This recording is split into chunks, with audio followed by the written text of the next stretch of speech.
QI verbal, você tinha falado e eu não tinha entendido muito bem. O que exatamente é um QI verbal abaixo da média ou acima? O QI verbal, ele vai englobar todas as nossas habilidades linguísticas. Então, a sua compreensão da fala, como você fala, se você consegue entender, se você consegue se colocar, se você tem um bom nível de vocabulário, se você tem compreensão das palavras. Porque, às vezes, a pessoa ela fala, mas ela não entende. Às vezes, uma pessoa lê um texto perfeitamente, mas ela não interpreta aquele texto, né? Você fala, o que você leu? A pessoa fala... Eu não sei mas ela não errou nada. De repente, a leitura dela é muito boa, assim, ela não erra palavras nem nada, ela fala com muita compreensão, mas ela não entende. Então, tudo que envolve essa habilidade linguística faz parte desse QI verbal. Então, sempre que a gente tem teste, a gente faz teste de compreensão, a gente faz teste de fonema, de separar sílabas. Lembra disso lá da escola? E aí tem teste de vocabulário. O que significa tal palavra? E a pessoa vai falar. E outras coisas do tipo assim, por que a polícia usa uniforme? Por quê? Acho que eu tenho algum problema.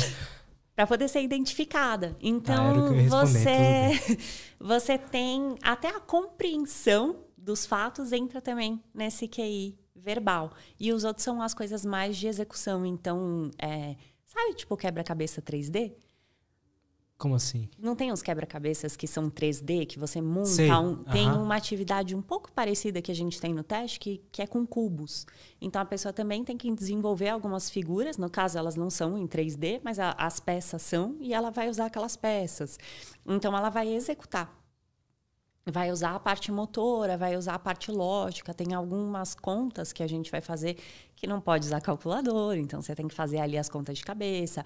E aí vai desde uma conta simples, tipo um troco, que você vai até qual a média dos números. Tal.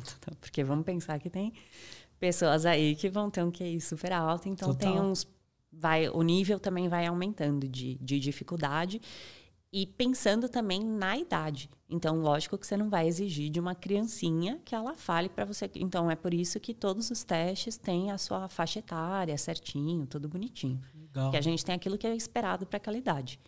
Com a tua experiência, assim, o que você diria que é inteligência, então? É uma pessoa com QI acima da média? Como é que você vê isso?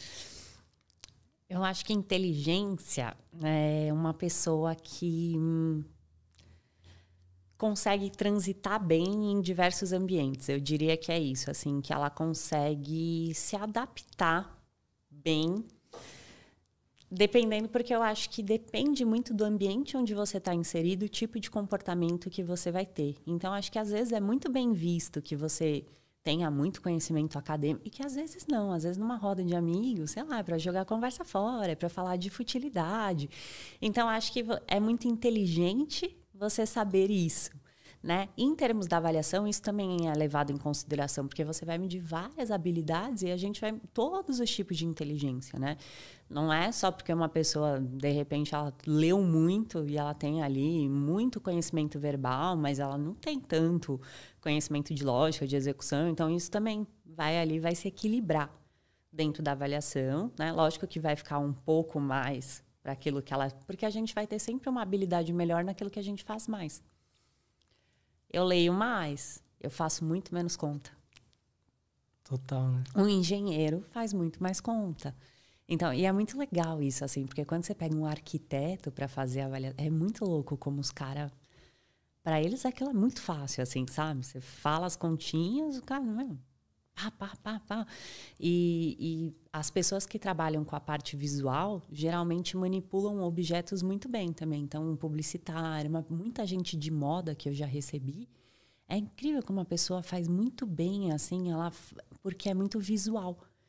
E aí a pessoa, acho que ela treina aquela habilidade dela de observação. Então, para ela reproduzir uma figura, é algo muito fácil.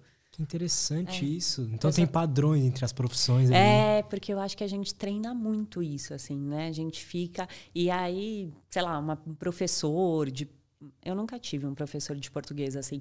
Mas eu já tive mais pessoas da parte de humanas que realmente o conhecimento verbal é maior. Que interessante. A pessoa tem mais habilidade verbal, porque ela é todo dia, né? O dia a dia dela é aquele. Acho que uma pessoa que fala muito... fala bem, né? Verdade. Se você pega, por exemplo, uma pessoa que ela é da área de humanas e ela, às vezes vamos supor que ela não tem uma capacidade lógica ou de contas ali que tá tão bem. Como é que você metrifica isso? Assim, tá, você precisa talvez melhorar um pouco mais ou tudo bem, não é sua área? Se tiver na média inferior, né, um pouquinho abaixo da média, normal. Ó, você não tem, usa lá, pega lá um aplicativo, alguma coisa, você vai... Agora, se estiver muito inferior, aí é importante a gente reabilitar. Porque, geralmente, isso não acontece, tá bom? As pessoas, elas geralmente, se elas têm muita habilidade em alguma coisa, elas vão ter uma nota um pouco maior naquilo, só que o resto vai estar dentro da média. O que acontece quando a pessoa tem uma queda, ela foi ali para aquela parte limítrofe, é porque alguma coisa está errada. Isso aconteceu muito no Covid. Então, hoje a gente tem uma patologia, podemos dizer assim, de síndrome pós-Covid, que aconteceu justamente isso. Assim, as pessoas começaram a, depois do Covid, ter assim, uma memória muito ruim. Porque, tudo bem, né? Assim, você pode não ser a pessoa que memoriza tudo, mas geralmente você tem uma média ali que você consegue manter. E aí as pessoas começaram a ter uma queda muito grande. E aí os neurologistas vendo isso começaram a encaminhar para avaliação. Então você precisa reabilitar. Porque aquilo ali realmente, assim, está fora do normal, do esperado. Você precisa mexer naquilo, porque você pode não ser muito, mas pelo menos na média, todo mundo vai. E aí, quando está muito abaixo daquilo, aí é importante a gente começar a treinar. Fazer o exercício ali para não deixar, porque senão vai piorando.